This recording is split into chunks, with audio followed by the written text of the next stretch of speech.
Domes, spires, impossible masonry. You're told it's 1800s craftsmanship.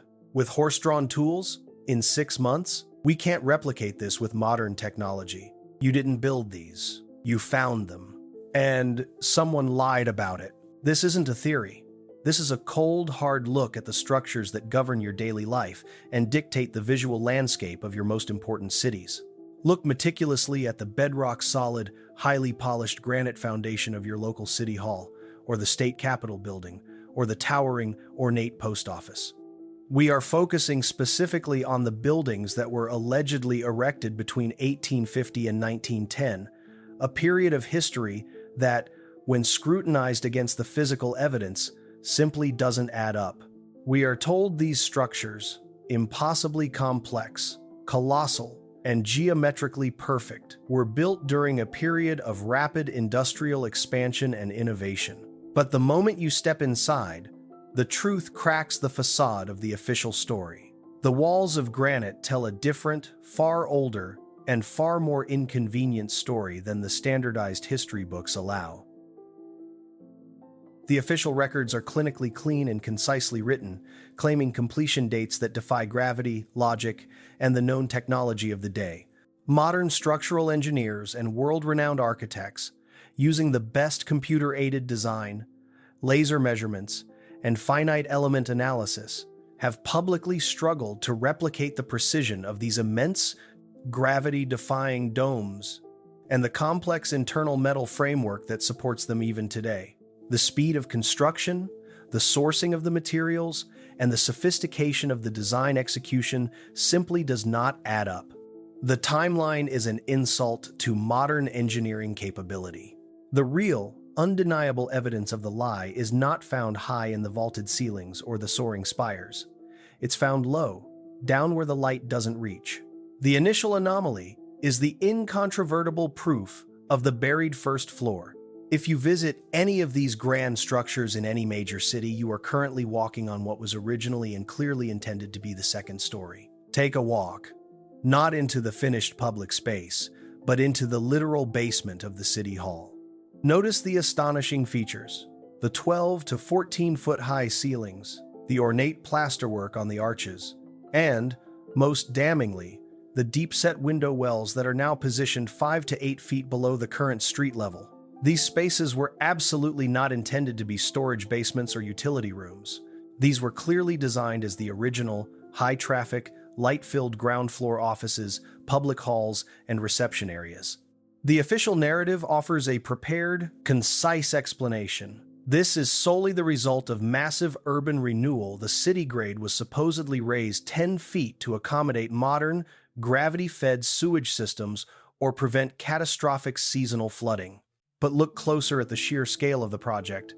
Look at the hundreds of thousands of cubic yards of dirt, fill, and rock that would have been required, and then look at the recorded construction timeline. To move that much material with horse-drawn carts and shovels in the declared time frame is not merely difficult, it is logistically impossible. The implication is simple, chilling, and profoundly destabilizing. The city grid didn't go up, the structures sank. Whether through a catastrophic geological event, a localized flood of unprecedented scale, or the immediate aftermath of some form of atmospheric event, the evidence suggests these structures were buried, not basemented. And then we found the record. We found an obscure municipal record, painstakingly digitized, deep in a regional library archive known only to specialists, listing the repurposing of the City Hall structure. The document dated this structure not to the 1890s, but to the 1840s, 50 years before the official timeline begins. And there, buried beneath a layer of dust and bureaucratic terminology, was a heavily redacted and almost overlooked phrase in the original construction log.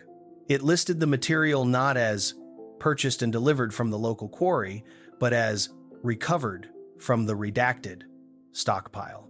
Recovered, not built. That single word, recovered, was the thread that pulled at the seam of history. It was the key we needed. And it led us straight into the suffocating archives of the organization put in place to meticulously hide it, the Great Repository. Immediately, the atmosphere changes. We are no longer looking at cold, ancient granite. We are looking at paper, the very currency of official history. Dusty, heavy, bound volumes filled with the official history, the history they want us to remember and accept. The air here is cold, still, and carries the pervasive smell of aged, acidic paper and institutionalized denial, a museum dedicated to maintaining a lie. Our initial research focused purely on the evidence of deception itself. We found the most terrifying proof of historical malpractice not in what was written on the page, but in what was physically and surgically removed. The real cover-up is found in the documentation itself, the redaction mechanism. We uncovered undeniable photographic evidence of actual historical tax records, initial survey reports, and city planning documents where critical inconvenient sections relating to the foundation, the initial survey work, and the original material sourcing were literally and physically cut out with a blade or rendered illegible by being heavily overwritten in thick black ink. This was not the work of simple archival incompetence or deterioration. This was a purposeful, systematic, physical, surgical alteration of the public record. This surgery of history was often systematically justified by the convenient presence of catastrophe. We pivoted the investigation to the great urban conflagrations of the late 1800s, the Great Fire of Chicago, the Great Fire of Boston, the one that swept through London, and numerous others across Europe and America. Note the strange, instantly repeatable pattern. These fires often occurred immediately before the rapid, miraculous construction of the new, impossible structures. Our theory is now concrete. The fires were the structural demolition strategy. They were a controlled, effective way to clear the non-essential, flimsy wood and early brick buildings, the clutter of the old city, and justify the sudden, rapid rebuilding and repurposing of the complex, already standing core structures like the city halls and post offices. The fires allowed them to clear the slate, claim a tragedy, and then unveil the repurposed, ornate structures as shining symbols of American industry, resilience, and ingenuity. The cover story was born out of ash and systemic destruction. Just as unsettling as the physical redactions is the pervasive existence of suspicious gaps. We can find thousands of immaculate post-completion photographs of the grand facades, the dedication ceremonies, and the proud crowds. But there is a complete, total, and deafening lack of in-process photographs showing the true, massive construction efforts. We searched every major archive, every local public library, every digital repository for evidence of the colossal cranes, the miles of essential scaffolding, the massive labor camps, and the huge steam-powered winches that would have been absolutely required to erect these monuments in the time stated. We found nothing. Only the silence of a lie. While meticulously cross-referencing a crucial land deed against an obscure Sanborn fire insurance map, I had a chilling, deeply personal encounter with the first human layer of resistance. A minor institutional figure, a librarian with no distinguishing features, and an unnervingly neutral expression approached my desk. They didn't inquire about what I was looking for, but instead asked pointedly only why I had requested the specific 1870s initial survey records. Their demeanor was calmly professional, utterly controlled, and intensely unsettling. It was confirmation, beyond a shadow of a doubt, that the material was not merely historical, but actively forbidden. They were watching. This incident was swiftly followed by a more direct, unmistakable warning. After successfully digitizing a crucial 1863 land deed that directly contradicted the official construction date of the Capitol building by a generation, my research computer suffered a sudden, inexplicable, and total data corruption that specifically targeted the historical folders. It was a classic warning shot designed to halt the investigation and suggest that I was on the wrong path, but it only confirmed the immediate proximity of the truth. The escalating investigation yielded one specific, unusual physical location repeatedly referenced in the corrupted land deeds and obscure survey maps. A decommissioned, early municipal pumping station built adjacent to the city hall, dating to a period even before the official construction timeline. If these hidden documents, fabricated histories, and subtle threats make you question everything you thought you knew about the ground beneath your feet, You are absolutely on the right track. Hit that subscribe button, because where we're going next, the shadows get deeper and the risk gets higher. You need to be here for what we find in the forbidden location. The pumping station's chimney wasn't venting smoke. It was a ventilation shaft for something much, much older, and we needed to get inside. The night is cold and silent, the air thick with the smell of industrial decay. The municipal pumping station is a dilapidated, foreboding cube of masonry, surrounded by a sagging, ominous chain-link fencing, a silent testament to decades of institutional neglect and purposeful obscurity. The atmosphere here is heavy, industrial, and utterly still, exactly the kind of place you would successfully hide a world-altering historical secret in plain sight. We are pivoting from the manipulation of paper evidence to the raw, undeniable proof of physical evidence, and the immediate, charged atmosphere confirms we are closing in on the structural proof of the conspiracy. Even the exterior tells a definitive, uncomfortable story. Look closely at the non-standard masonry of the foundation. The lowermost brickwork is strangely vitrified, meaning it was exposed to temperatures far higher and for longer durations than standard kilns of the period could achieve. Furthermore, the lower foundation uses cyclopean masonry, massive, interlocking stones, perfectly cut and fitted without mortar, that simply does not match the known, documented building techniques of the 1890s. The knowledge for this work was not available to the builders of the official narrative.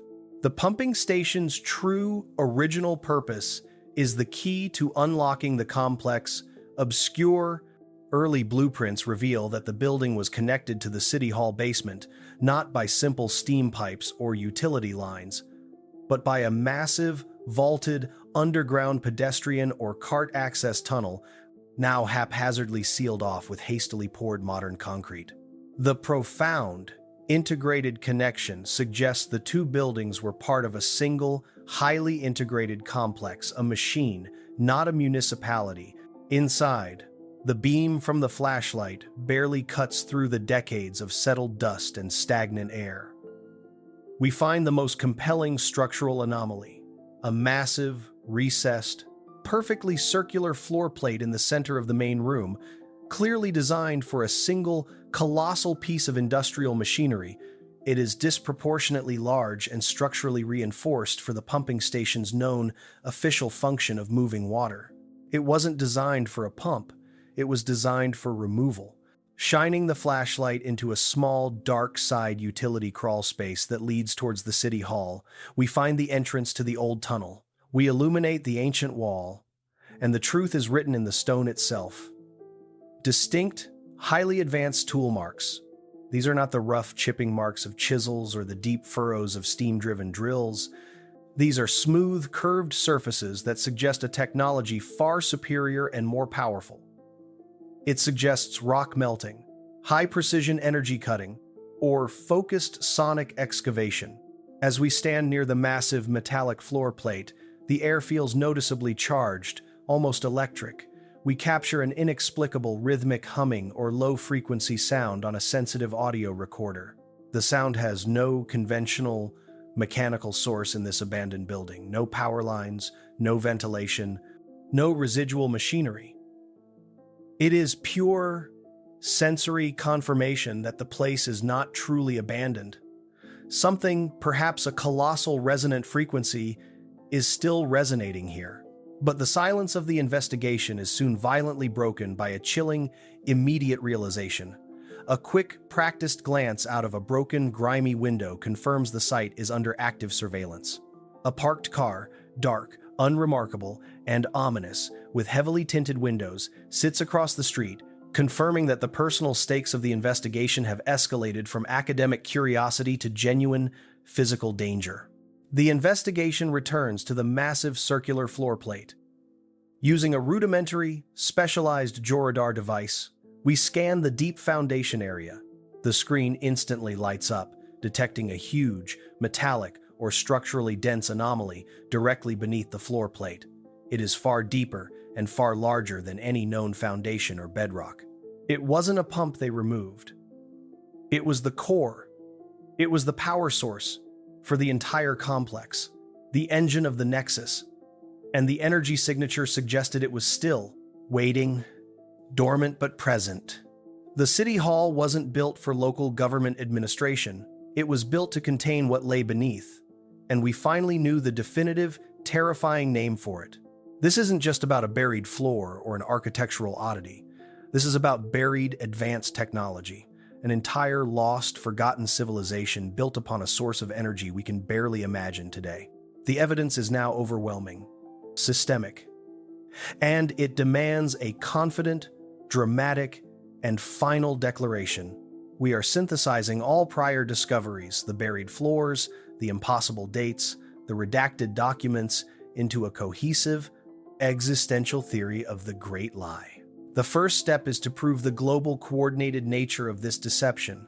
Look at the global pattern, side by side, images of the identical dome and spire architecture across the world. London, Moscow, San Francisco, Buenos Aires, all constructed in the same impossible style during the same narrow, suspicious window of time. They share identical, complex geometries, and they often align perfectly with global meridians and known energy points. This is not coincidence. It is standardization and systemic installation. We define the domes and spires as the heart of the system, wireless energy receptors and transmitters. Not mere frivolous decoration. The conclusive evidence is in the materials, the specific, non-random use of copper cladding, ferrous metals, and crystalline quartz-like materials embedded within the stonework, all components of a non-conventional, resonant energy system. They are antennae. This leads to the core unveiling, the true purpose of government. The official structure, the city council, the mayor, the vast bureaucratic apparatus that is the cover story, the puppet show. The government occupying the structure is the historical custodial figurehead, installed not to govern, but to control physical and intellectual access to the subterranean mechanisms and ensure the existence of the technology remains perpetually suppressed and forgotten. The final piece of evidence confirms the entire theory with devastating force: the forbidden document. We uncovered a hidden, non-government architectural schematic, referenced only in an obscure esoteric society archive, that referred to the entire structure not as a city hall or post office, but as a harmonic resonance nexus. A cold, precise technical term that means one thing: a massive, automated energy machine capable of operating on a planetary scale. The core revelation hits with the crushing weight of history. They didn't build civilization, they inherited it. And they've been using the ruins of this ancient technological civilization as the impressive, permanent stage for their own mundane, localized power structure ever since. The immediate personal warning confirms the danger is not just theoretical, but immediate and real.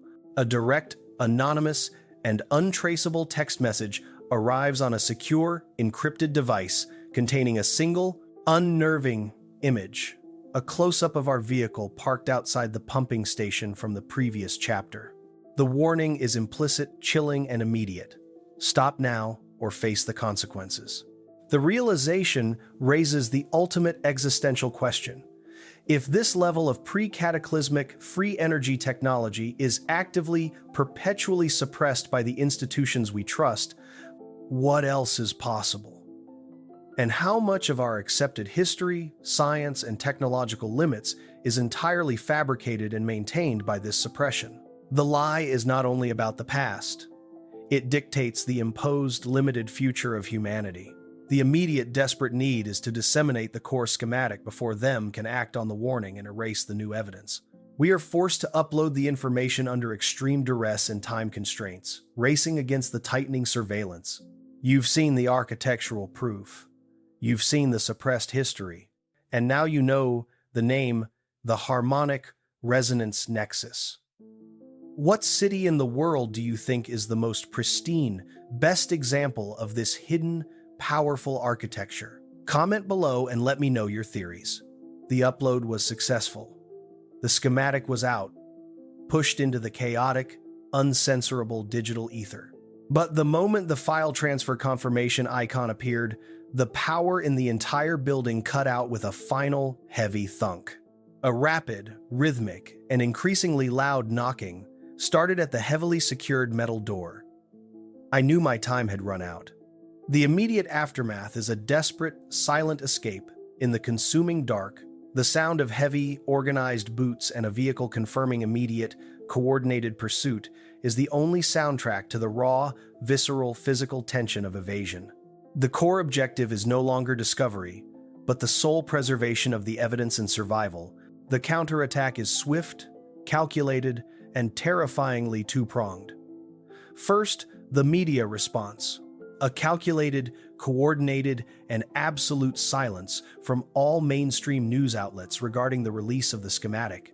This is quickly followed by a specific, government-backed expert interview placed subtly on a minor, local news channel, condescendingly debunking the silly building theories with a ridiculously simple, false, and non-scientific explanation about differential settlement. The cover story is reinforced with a layer of professional ridicule. Second, the devastating data scrub.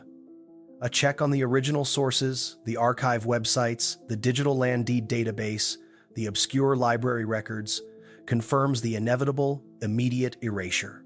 The relevant, incriminating documents have been instantly replaced with blank pages, generic error messages, or heavily corrupted files.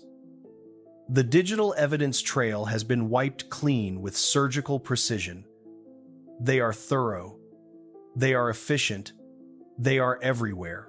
The final, absolute confirmation of this systemic erasure arrives in the form of a low-profile local news blurb reporting that the abandoned municipal pumping station has been scheduled for immediate emergency demolition due to unforeseen structural integrity concerns stemming from recent weather. The physical evidence is being erased systematically, permanently. We come to a final, cold understanding of the enemy, the nature of them. They are not a single, shadowy, easily identifiable group, but a rotating, institutional-level custodianship, a perpetual, self-sustaining bureaucratic mechanism designed solely for historical control and denial. The lie is the institution itself. The only remaining, surviving piece of evidence is the schematic, now disseminated and spread across the deep corners of the internet, beyond their immediate recall. The final confirmation of suppression is the low-light image of the City Hall's majestic dome, beautiful, grand, yet now viewed through the lens of being a silent, suppressed machine, an empty shell. The narrator confirms they are physically safe, for now, but the fundamental doubt about the reality we inhabit is now permanent. The imposing structures are still there, a constant, physical reminder of the lie. A new, flimsy municipal building being erected today, a cheap, modern glass and steel structure that will be functionally obsolete in 50 years, starkly contrasting it with the 150-year-old, impossibly ornate, granite City Hall that stands indestructibly a single block away. The City Hall stands, a magnificent, beautiful monument to a lie. The facts are out there, but they only survive if they are shared and perpetually questioned. If you want the truth of the structures in your own city to be questioned, if you want this knowledge to persist, share this video. The only power we have against them is volume and collective awareness. Share this video and look closer at the buildings you walk past every day. We didn't build these, we found them, and every day, them are still working to contain the truth. Look up, look down, and realize the lie is the very foundation of your world. The evidence we unearth today confirms that the truth about these majestic structures is not history. It is an ongoing, elaborate containment. If you refuse to accept the official narrative, be sure to like this video, share it with someone who questions their own city's foundation, and subscribe to join the investigation into the next impossible structure. What secret symbol or anomaly in your own town do you think points to this suppressed past? Leave a comment below and let us know, because the mud settles quickly, but the buildings they inherited remain silent monuments to a lost world, still waiting to reclaim its power. Thanks for watching.